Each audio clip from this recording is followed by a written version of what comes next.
హిసాబ్ బరాబర్ cinema review. హిందీలో రూపొందిన హిసాబ్ బరాబర్ సినిమా ఒక సామాజికదిక సమస్యను కేంద్రంగా చేసుకుని సాధారణ మనిషి ఎదుర్కొనే సవాళ్లను సున్నితంగా మరియు ఆసక్తికరంగా చిత్రీకరిస్తుంది. మాధవన్ ప్రధాన పాత్రలో నటించిన ఈ సినిమాకు అశ్విన్ ధీర్ దర్శకత్వం వహించారు.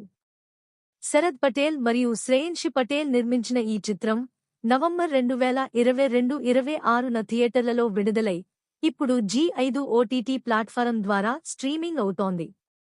హిందీతో పాటు తెలుగు మరియు తమిళ భాషల్లో కూడా ఈ సినిమా అందుబాటులో ఉంది. కథా సారాంశం: రాధే మోహన్ మాధవన్ ఢిల్లీలో రైల్వే టీసీగా పనిచేస్తూ తన కుటుంబాన్ని సంభాళిస్తుంటాడు. అతను ఒక సీఏ కూడా మరియు లెక్కల విషయంలో చాలా జాగ్రత్తగా ఉంటాడు. అతని జీవితంలో ఒక సంఘటన వలన అతని భార్య అతన్ని వదిలి వెళ్లిపోతుంది. ఆ తర్వాత అతను తన కొడుకు మనుతో కలిసి జీవిస్తూ రోజువారీ జీవితంలో ఎదుర్కొనే సవాళ్లను ఎదుర్కొంటాడు. ఒకరోజు రాధే మోహన్ ఒక ప్రైవేట్ బ్యాంకు తన ఖాతా నుండి కేవలం ₹27.50 అనవసరంగా కట్ చేసినట్లు గమనించాడు. ఈ చిన్న మొత్తం కోసం అతను బ్యాంకును ఎందుకు కష్టపెట్టాలని అనుకున్నాడు. కాని ఈ చిన్న విషయం నుండి అతను ఒక పెద్ద బ్యాంక్ స్కామ్ను కనుగొన్నాడు. ఈ స్కామ్ ద్వారా బ్యాంకు వేల కోట్ల రూపాయలను ఖాతాదారుల నుండి దోచుకుంటుందని అతనికి తెలుస్తుంది.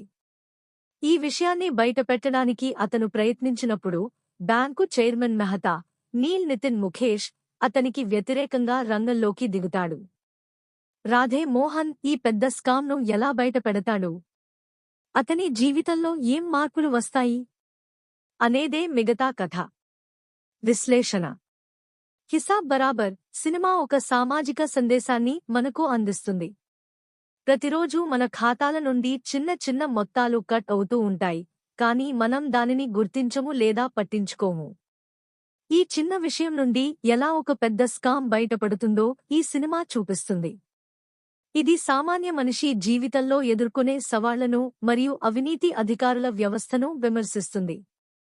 సినిమా యొక్క మొదటి భాగం రాధే మోహన్ బ్యాంక్ స్కామ్ను కనుగొనడానికి చేసే ప్రయత్నాలపై దృష్టి పెడుతుంది. రెండవ భాగంలో బ్యాంకు చైర్మన్ మెహతా అతనికి వ్యతిరేకంగా రంగంలోకి దిగడంతో కథ మరింత ఆసక్తికరంగా మారుతుంది. సినిమాలో సహజత్వానికి ప్రాధాన్యతనిచ్చిన దర్శకుడు సామాన్యుల జీవితాలను నిజాయితీగా చిత్రీకరించాడు.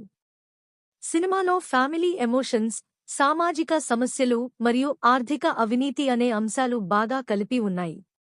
పనితీరు: మాధవన్